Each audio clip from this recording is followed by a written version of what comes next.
All right, well, welcome, James, N60ZH. Great. Good to be here.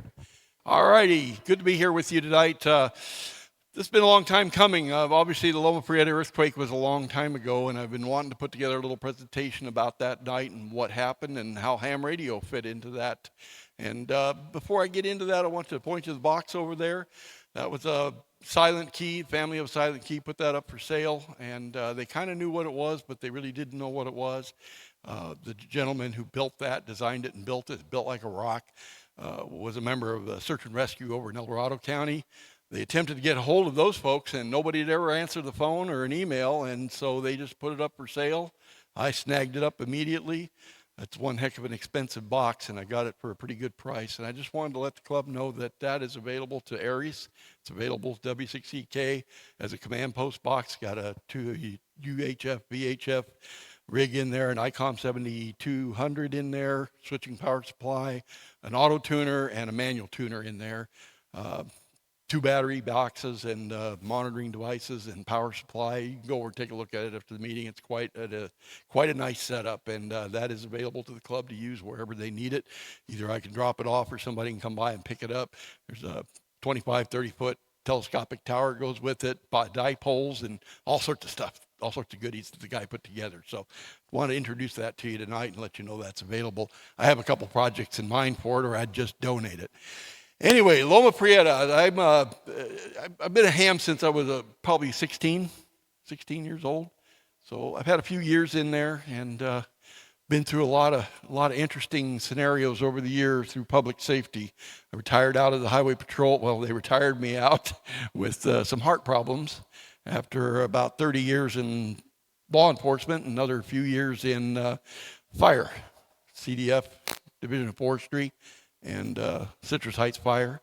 So I've had a broad background along with the NEMT in public safety. Loma Prieta, we want to talk about that tonight. There's a lot of slides we're going to go really quickly through because we don't have as much time as we'd hoped, and that's okay. I built it so I can kind of bypass a lot of stuff. 504 clock towers all over the Bay Area, stuck at 504 because this is the this here, that little, you guys can see the red. I don't think the people on the screen on the Zoom can see it, but that's your P wave, your primary wave. That's the what the hell is that motion. And then here's the oh my God, we're all going to die. And that's when it really gets going. About 15 seconds of extreme violence coming from Loma Prieta fault running under the mountain. A lot of damage in the marina because it's built on fill from the 1906 earthquake. They just scraped it all off, dumped it in the ocean, and built on it, and it just went to mud instantly. Big fault cracks in the dirt. Bay Bridge. I don't think anybody had died on that one, but that would have been a hell of a ride going into that hole. KGO towers, knocked down 2 of the towers, put them out of business. Those are 3 towers. They're phased in with, 500,000 watts of energy. They're a clear channel station. They're kind of the emergency broadcast station for the entire Bay Area. So they got a lot of juice. They phased the energy so they can change the lobes in any direction they like. 2 of those towers went down. Stan Burford, the helicopter pilot, landed in the station's parking lot up in San Francisco, violated every FAA rule regarding landing helicopters in San Francisco, picked up the engineers, they dropped them down there at Newark, right near the Dumbarton Bridge. They ran over and killed the feed to these 2, lowered the power, dumped it in the one tower, and broadcast omnidirectionally to provide as much information as they could. Everybody had gone home because there was something going on in San Francisco at that time, so there's nobody around. 580, it's the only interstate freeway in the entire United States of America that does not allow semi-tractor trailer rigs. 1963, the city of Oakland said, no way. Build the freeway, but you're not going to have semis running through the middle of our town. Fortunately, there were no semis on the road. In fact, if you can see it, that's 2 layers of freeway on top of each other with the surface roads underneath it. And it's flat as a pancake. And if you were under there in a car and you had a small car, you probably were just a puddle by the time people got to you. That thing just collapsed, ribboned all the way through. Some of the most heroic stories of citizens breaking out the ladders, getting in and helping people out of there, what came from that site. As you can see, there weren't very many cars on it, and there weren't. 5:04, commute time in Oakland. That thing should have been jammed with traffic. But why not? World Series. Everybody had already gone home to watch the game, or they went to the park to watch the game. That's where everybody was. This is quite a while after. As you can see, most people left the park, but that thing was loaded with people, and the park stood up. It got some cracks. There were some concerns, but people didn't die there. Loma Prieta, the intensity of the shaking, the ground movement in and around Loma Prieta, the mountain, was incredible. But you can see the yellow down here all the way up to San Francisco, all along Oakland, San Jose. Incredible amount of energy released. This is Loma Prieta, the mountain. This was after the fire last year, so you can see everything scarred. They did a hell of a job keeping that thing from burning, and all the fuel tanks and the generators kept running. So CAL FIRE and whoever else helped save that mountain. But you can see all the communications resources up there, all the microwave towers. Look at those feed horns. Now, many of you new guys may not know that when you get up to microwave, you start around UHF radio and you start going up to 800 megahertz and then up to microwave, it becomes very line of sight. When you get to these feed horns, it's dead on line of sight from one mountaintop to another. Geologically, this mountain jumped up 6 feet and moved north 6 feet. That's a lot of energy. That's a lot of movement. And it really screws with your feed horns. So that part of the neck, now I don't know who exactly owns these particular feed horns, but the state of California has a massive backbone, they call it, microwave backbone, that runs down the coastal range. They have another one that goes down the Sierra Nevadas. This one was out of commission, and I don't know for how long, but they took them a while to get all those feed horns realigned. Pac Bell, everybody that had microwave up there was out of business for a while. So, how did I get involved in this thing? Well, like most of you, I have a ham radio story. A little kid got a shortwave radio from a rummage sale. It was $5. But on Sunday, if you put anything in a paper garbage bag, a paper grocery sack, it was 25 cents. So I brought my paper bag and I put it in put the radio in there, buried it underneath the clothes for the night, came back, got it for 25 cents. Hooked some transformer wire up through the whole damn house and turned it on, and I heard wonderful things. South American stations, Voice of China in English, all sorts of cool stuff. Remember, we didn't have computers. Long distance calling was very impractical and too expensive. This was a window to the world. That was my first radio. Not this radio, but one very similar to it was my shortwave radio. I moved into transmission with CBs. Don't laugh. I know a lot of you guys catch your teeth on Citizen Band. We were going into solar cycle number 11, Smokey and the Bandit and all the CB talk, transistorization of CBs. The markets got flooded. You see them on the eBay now and Marketplace, all the variations of CBs that tried to capitalize on the solar cycle 11. I bought those from Rayleigh's. I saved a lot of money. I fixed kitchen radios, changed out tubes down at Thrifty's for people, went down to Marvac, got some capacitors and replaced those. And so I made a lot of money fixing radios when I was a young man and mowing lawns, and I finally was able to score these 2 radios. I had so much fun. Got involved in the CB community in Rancho Cordova and met some people out there and met some folks who were with an outfit called React. Yeah. So I kind of signed on to that, but I really wasn't equipped well to be a participant. But I thought, well, someday. An uncle worked for McDonnell Douglas. He'd fly up here to Sacramento where they were building a plant out by Aerojet, and he invited me down to his house. We went down. We were walking around on he had a CB radio up in their repair shop that he had down there. He and his son had a Hutch's Auto Repair in the back of the house, and they were listening to CB radios because that's what they did down in L.A. And he told me that if I ever got my ham license, that he would buy me a radio. Well, we went down to a little gift shop. He saw a set of these, and he bought them for me and said, now you work on that code, and you get your ham license. Well, he never bought me a radio. He's kind of a blowhard. But in his last 2 days, I was able to meet with him down there in the hospital and tell him I did it. I learned the code. and I got my general, my tech and my novice and my general. He was very pleased to know that.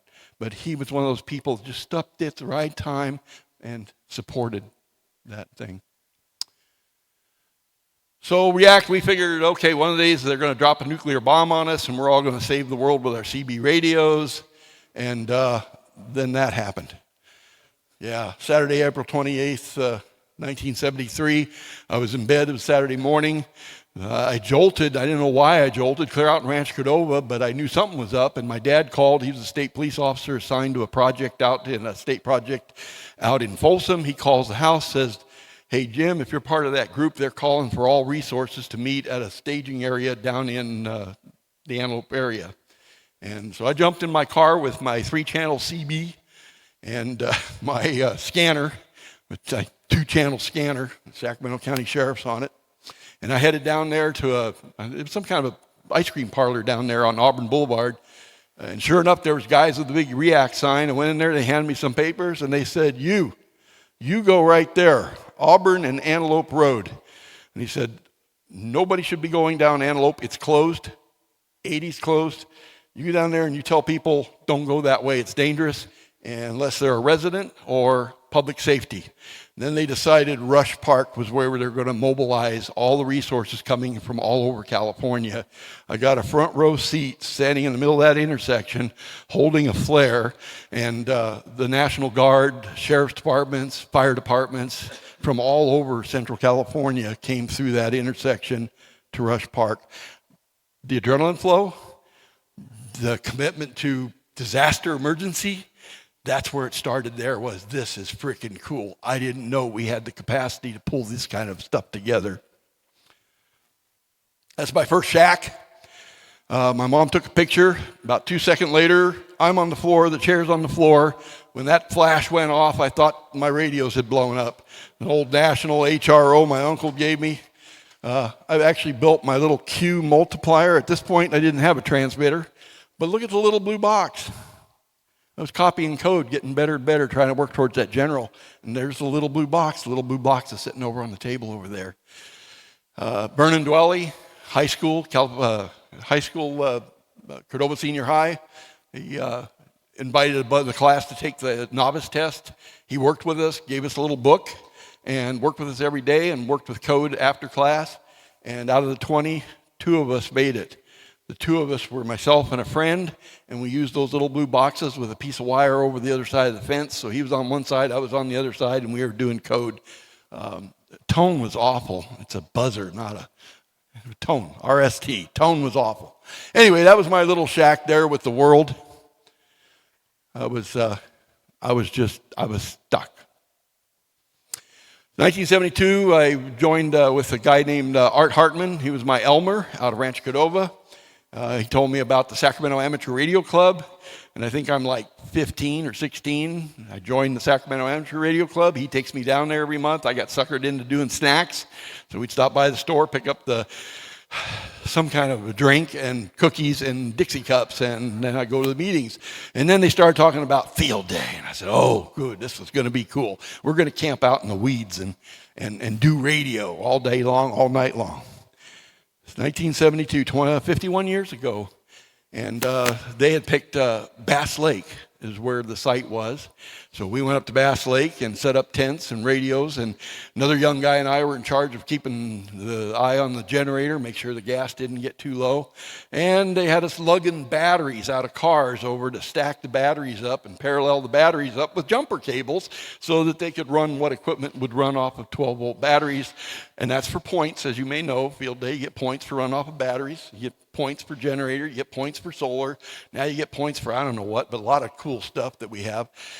And we were supposed to watch that all. I don't think I made all that many contacts with my little Globe 75-watt transmitter and my little Heathkit DX150A, but we had a great time.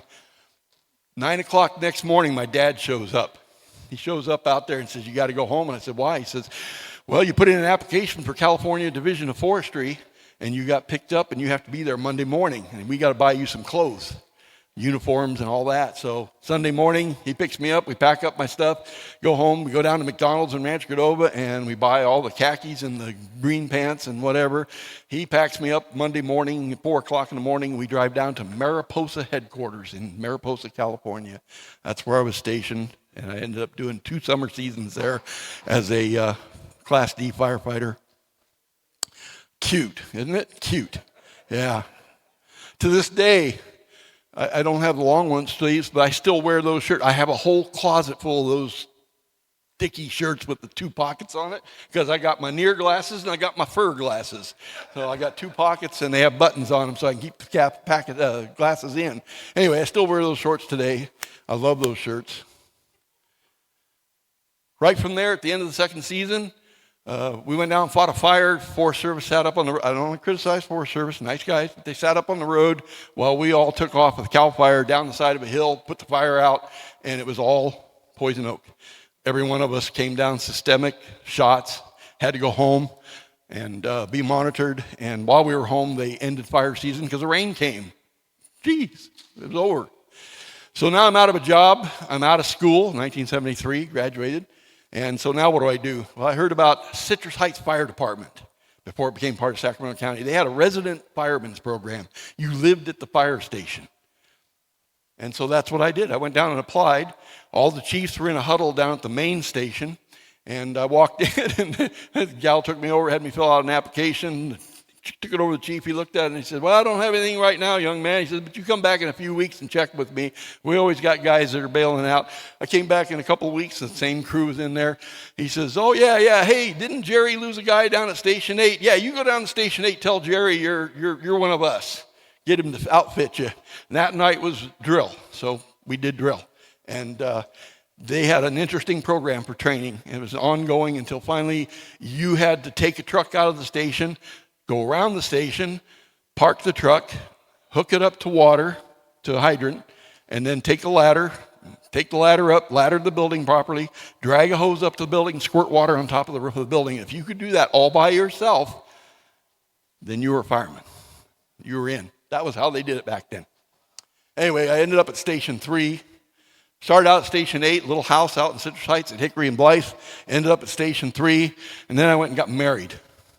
And they said, you can't live here anymore. And my wife said, you can't live here anymore. So I had to go find another job, but I was still a fireman, a volunteer with the Citrus Heights Fire Department for some time.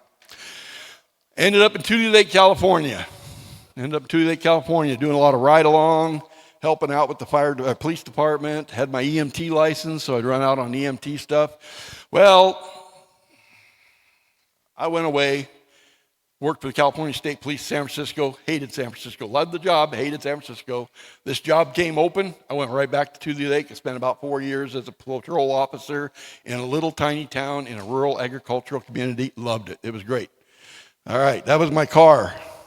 I had 2 CBs in there and a scanner. And there's our siren thing and an old VHF radio we had with Siskiyou County. And there's our light switches and my old radar gun. Yeah, we had an interesting communication system there. Up to this point, this gentleman, Jim Casey, that's a whole other story. He came along and said, you know what, we got a drunk old guy at night answering the phone and calling out dispatch for the police and fire. And that's not really a good idea. We didn't have money for a dispatch center. During the day, the waitresses would pick up the phone and say, Tule Lake emergency, and then they'd get on the radio and call the officer down to tell them what it was that they needed to know about the call. Jim Casey got the idea that you could take a touchtone, DTMF touchtone pad, put it right on the handy-talkie, and if you push star, it would answer the call. You get a beep on your phone. You'd hit star, it would answer the phone. 911, what's your emergency? Only we didn't have 911 then. It was Tule Lake emergency. And then when you're done talking to the person, you hit pound or vice versa. And if it was a fire, you hit 4, 5, 6, and it would set off the volunteer fire siren for 3 or 4 cycles. First guy to get into the fire shop would pick up a radio and ask us where the fire was. Anyway, it worked really well. We did have hardline phones in our houses at nighttime. Only problem with this is kind of everybody had a scanner, and things weren't too people calling all frantic out. Anyway, it was kind of an interesting dispatch system we had. 4 or 5 years of that, and my wife wanted to go back to school, get her teaching credentials, and Prop 13 had pretty well settled in and made the pay almost impossible. And so I went back to California State Police with the assurance that I'd be back in Sacramento very quickly. I went back. I was assigned to the Capitol in the Sacramento area as an officer. That was interesting with all the protests there. And then I saw these guys in unmarked cars, suits and ties, little things hanging out of their ear, little pins on their shoulder. I thought, that looks cool. They're waiting at the bottom of the elevator in the garage every day for the governor to come down. They put him in the car, and 2 cars take off with him, take him home.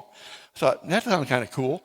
So put in an application. I was caught at the right time because Governor George Duke Mason was about to run for his 2nd term, and these campaigns are grueling. They really are. So I joined up with dignitary protection.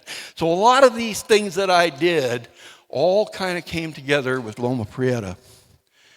Also worked for Duke Mason as a sergeant and traveled the world with him and all over the country. And he ran for president or the president candidate of his party. And that was a wild trip. My kids weren't too impressed until I met this guy. And they thought, that's pretty cool, Dad.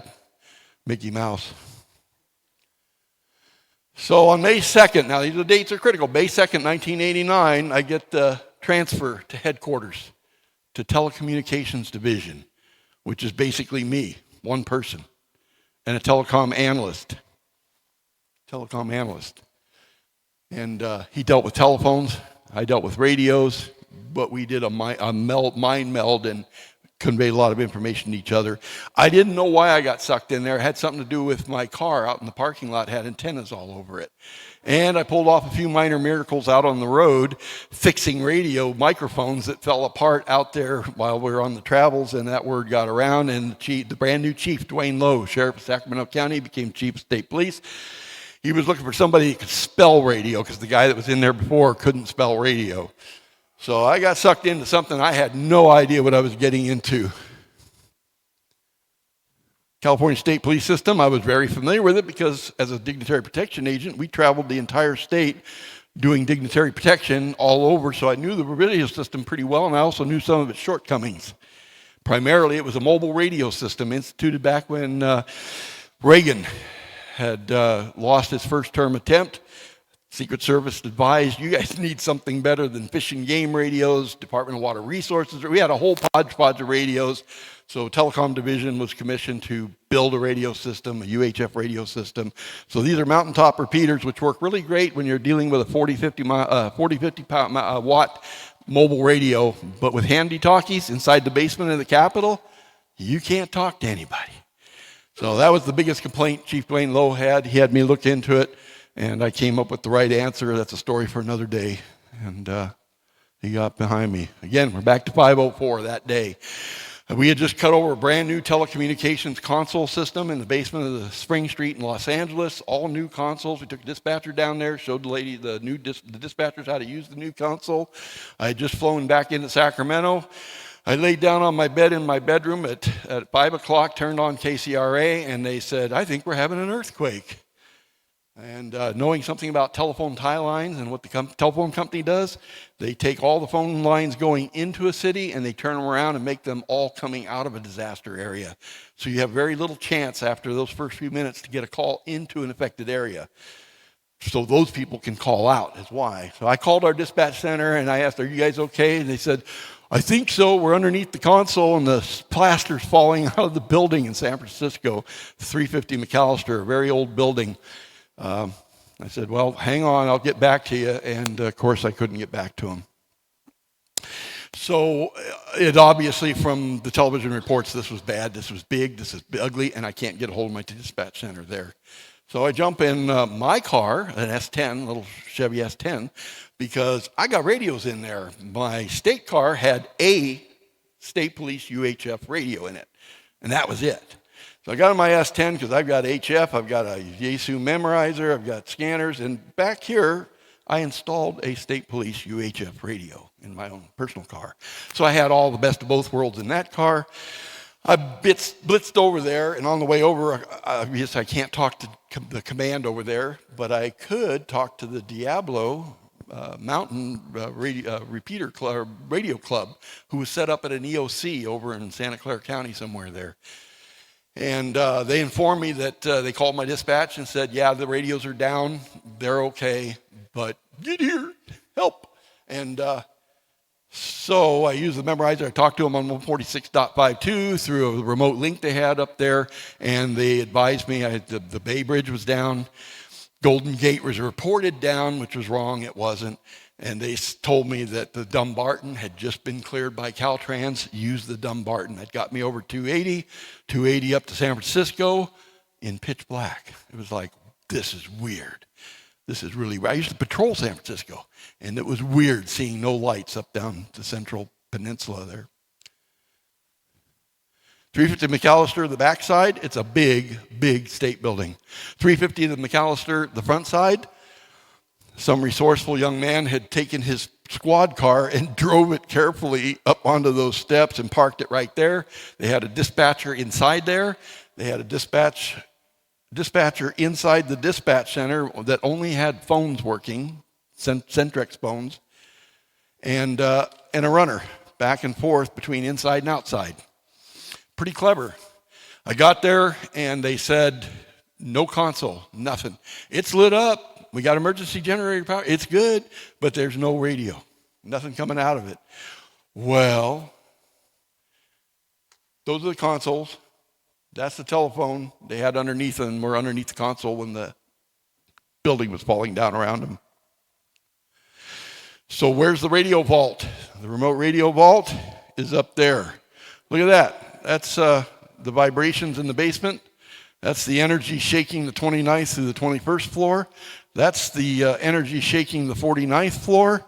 And our radio vault's on the 56th floor. We had complaints recently about the fact that on a Sunday morning at the end of the month, there would be about 10 or 15 minutes where the radio wouldn't work. Nobody was sure exactly why. Telecom division tried to get up there and look at it, and the building security and the building management just were not cooperating, so they hadn't had a chance to go up and look at it. Well, that's where I beat feet too. But since they had given us a lot of resistance, Lieutenant gave me two of the biggest state police cars he had, put me in the car. We drove over there. He directed them to break windows, smash things, arrest people, but get this guy up to that 56th floor. Went in there, got in the elevator, went up there, and as with most of these buildings, there's a rack. That's not our rack. We don't have a repeater in the rack, so we don't have duplexers. Somebody can tell you what those are about. But we did have two big acid glass mat batteries down there at the bottom. Our rack was the state rack, and it was blacked out. No energy, nothing. Turns out our rack was not plugged into the building's emergency power. It was plugged into a regular wall socket and not an extension cord in sight, because the radios over there, they were lit up and they were plugged in little red sockets. Ours wasn't. So I reached down to grab the battery and the terminal came right off. Corroded, green, lack of maintenance, folks. They couldn't get in to check those batteries, replace them. Batteries were probably dead because that's also the connector that charges them. So we sent a couple guys down with security from Bank of America. They went down in the basement. They pulled two batteries out of their Bank of America limos and two sets of jumper cables and brought them up to me. That's what I ordered. That's what they brought to me. Field day. So I put two batteries parallel, so I got double the amp hours. And I stripped off the leads and wrapped them around the connector. And when I put that ground to it, all of a sudden the radio went zip. Sweetest sound ever. Pulled out the handy-talkie. The whole entire system's back up and running from that remote control station up there. They could hit all the repeaters up and down the command area. So we got that taken care of, went down 12th floor, got a big extension cord, and ran the plug for all these state radios over to the emergency power and got it back up, and of course the chargers are now working. So then we get a call from the Lieutenant Governor's office in Sacramento, and we're almost done here. Lieutenant Governor's office, Sacramento, and they said, fire up your fax machine. Give us your fax number. We got to send you some documents. You understand, lieutenant governors don't ever get to do anything in California unless the governor leaves, and then usually nothing ever happens. Well, guess what? Governor Duke Mason was in Germany visiting family. He's totally out of touch. We have Governor Leo McCarthy. Lieutenant Governor Leo McCarthy, he's out at the ballpark. So he's right there, dignitary protections, touring him around to Red Cross centers and evacuation sites and damage control. And his staff is trying to get him some documents he badly needed. And so we didn't have a fax machine, but we did have power. And they said, well, we've got a fax machine in our office. We're going to go down and have our staff guys there get you a fax machine, bring it up to your office. I said, okay, that's great. That's wonderful. We'll hook it up and blah, blah, blah. Well, fax machines, they were thermal fax in those days, if you know what that means, lousy stuff. Fax machines come with this, RJ11 or RJ14 connectors.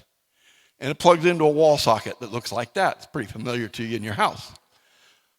But that's what my phones had, 25-pin Amphenol connector. What do I do with that? Now, remember I told you I had a TSA one that was a telephone guy, worked for Pac Bell? He and I talked a lot about tip and ring and key systems and keyless systems and Centrex. So we knew the Centrex lines were state Centrex lines going to Sacramento. They were probably going to stay up, stay good. So what I did was I ripped the case off of that thing, got in there, pulled the wires out of that last button, which is a Centrex number. Do I cut the blue wire or the red wire?